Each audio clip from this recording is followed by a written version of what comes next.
Gadewch i ni weddio.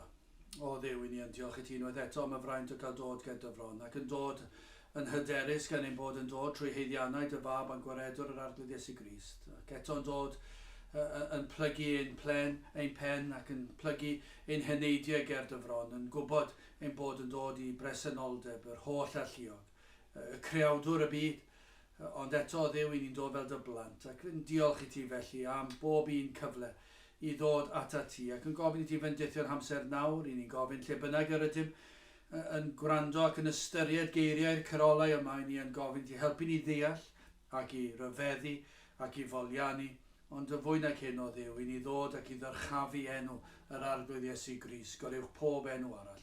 Helpa ni wneud hyn, i ni'n gofyn hyn o trwy enw ac heiddiant i'n arglwydd Iesu Grist. Amen. Wel, hoffwn ni edrych ar yr emyn o Deued pob Cristion.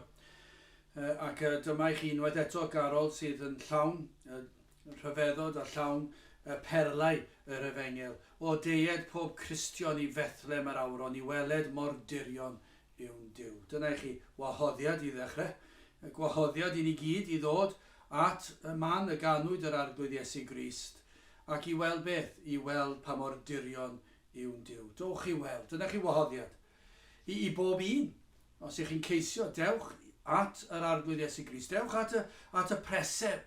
Dewch at y man lle ganwyd yr Iesu, achos mae yna wersi i ddysgu fan hyn. Achos ond i bai iddo fe ddod a cael ei eni, bydde ddim wedi cael byw mwyn mynd i'r groes.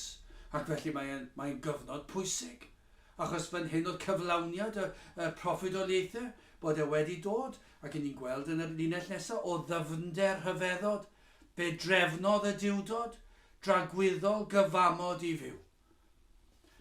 O, mae'n drist yn diwedd. Ni'n byw yn oes. Felly dyw pobl ddim yn sylweddoli rhyfeddod y cyfnod yn Nadolig. Dwi'n cofio rhai blynyddoedd yn ôl yn siarad ag Iddew ac yn gofyn i'r Iddew yma yn garedig. Doeddwn ni ddim yn credu mod i'n gofyn mewn unrhyw ffordd amharchus ac yn gofyn iddo fe sut oedd nhw neu sut oedd yn gweld yr proffwydoliaethau diri sydd yn yr Hen Testament am yr Iesu, am y Meseia, a fod y Testament newydd yn dangos mae Iesu Grist yw'r Meseia. A beth oedd yr atebion? Sut fedrith ateb yr penbleth yna i'r Iddewon? Ac o'n i diddordeb i wybod sut bydde Iddew o'n i'n nabod yn gallu dod ag ateb i'r benbleth honno. A'r ateb oedd, mae hwnna rhy ddofn. Mae rhy ddofn i ni gei di fynd i siarad gyda un o'r athrawon o'r Iddewon a gofyn iddyn nhw am yr ateb i'r cwestiwn yna. Achos i ni ddim yn cymryd yr o ddifri, ni ddim yn gwybod yr atebion iddo fe gyd. Ac mae yna elfen felly yn does ar draws ein gwlad ni ym mhob maes. Sicr pan mae'n dod i bethau crefyddol, ond yn y capeli. Pe chi'n siarad y pobl yn y capeli, fe o na, ni ddim eisiau bod yn rhy ddofn. Ni ddim eisiau ystyried y pethau yna. Ni ddim yn meddwl mor ddofn â hynny. Mae hwnna'n mynd dros ben llestri i chi. A mynd dros ben llestri am y pethau yma. Ac eto gyd, dyma beth ni newydd ganu yn y Carolau o ddyfnder rhyfeddod. Ydych chi wedi ystyried? A fydden ni'n gallu rhoi ateb? Pam i ni'n dathlu'r Nadolig? Pam i ni'n canu Carolau? Pam i ni'n trafferthu pregethu bob dydd Sul? Pam cyhoeddi ffordd iachawdwriaeth? Oherwydd y dyfnder yn y rhyfeddod yma. Beth yw'r rhyfeddod yma? Beth yw'r dyfnder yma? Y dyfnder yw hyn, fe drefnodd y diwdod, dragwyddol gyfamod i fyw. Dyma'r rhyfeddod. Dyma beth ddigwyddodd. Cyn llunio'r byd, cyn llunio'r nefoedd wen, cyn i'r byd cael ei greu, fe drefnodd y drindod, y diwdod, y tad a'r mab a'r ysbryd glân, gyfamod. Fe nath nhw'n wneud a ddewyd i ni cael bywyd. Mae hwnna'n ddofn. Mae hwnna'n anferth, ond mae o fewn i'n cyrraedd ni. Dwi ddim yn tu hwnt i'n deall ni. Pidwch a dweud mae pethau mae'n rhy ddofn i fi, achos mae angen i ni ddeall nhw. Cyn i'r byd cael ei lunio a cael ei greu, fe drefnodd y Duw y tad a'r mab a'r ysbryd glân. Fe drefnodd y diwdod dragwyddol gyfamod i fyw. A dyma oedd y drefn.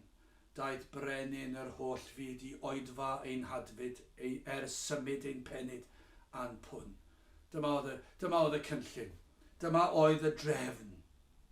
Bod yr Iesu, brenin yr holl fyd, yn dod i oedfa ein hadfyd, i'n sefyllfa ni.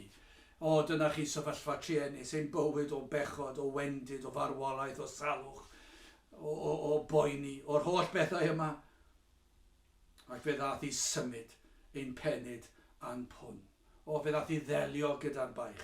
Fe ddath i ddelio gyda'r cosb. Fe ddath i ddelio gyda'r pechod. Fe ddath i ddelio gyda'r gosb tragwyddol. Dyma beth oedd y drefniad, dyma beth oedd y cyfamod, bod Duw di addo y byddai'r Iesu'n dod i ddelio gyda'ch pechod chi.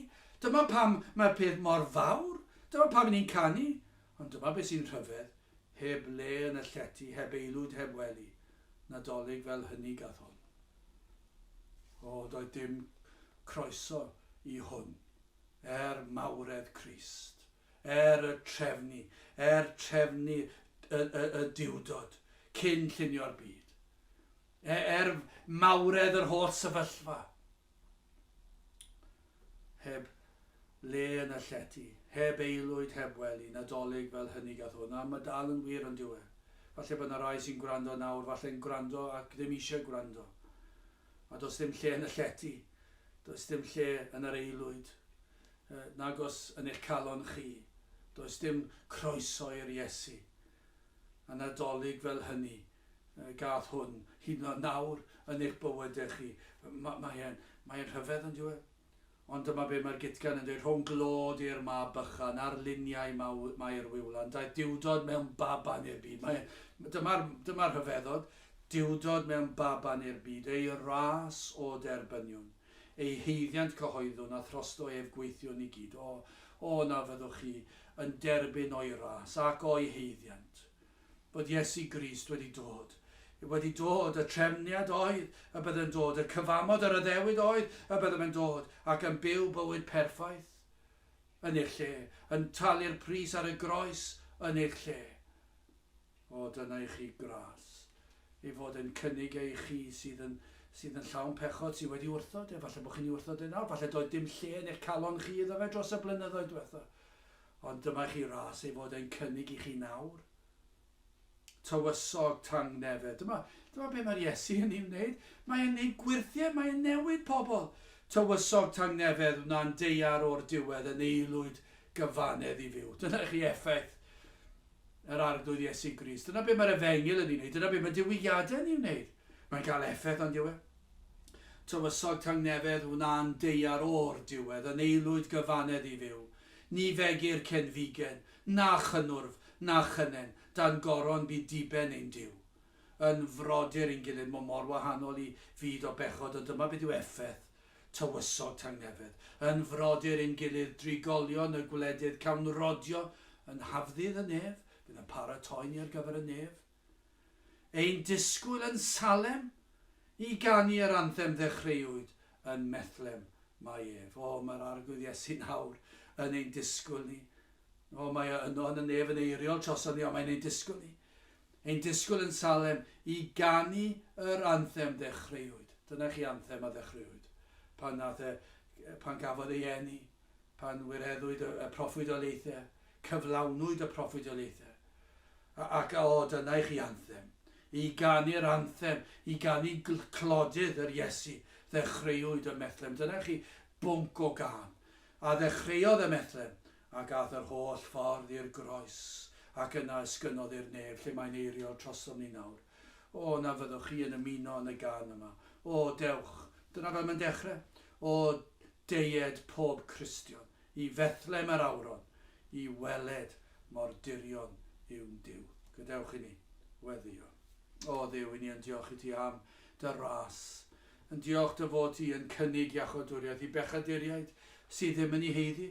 Yr wyt ti yn ymestyn allan dy fraich a chibol mwyn tynnu ni allan o'r pydew, o'r carchar tywyll di. Te'r gweithio ni'n plith heddi, gad i rai ddod o dywellwch i oleini yr Efengyl, ac i lawenhau, ac i ymuno yn y cor, i ganu clodydd yr arglwydd Iesu Grist. Bendithia ni nawr i ni gofyn yn ôl trwy enw ac heiddiant yn arglwydd Iesu Grist.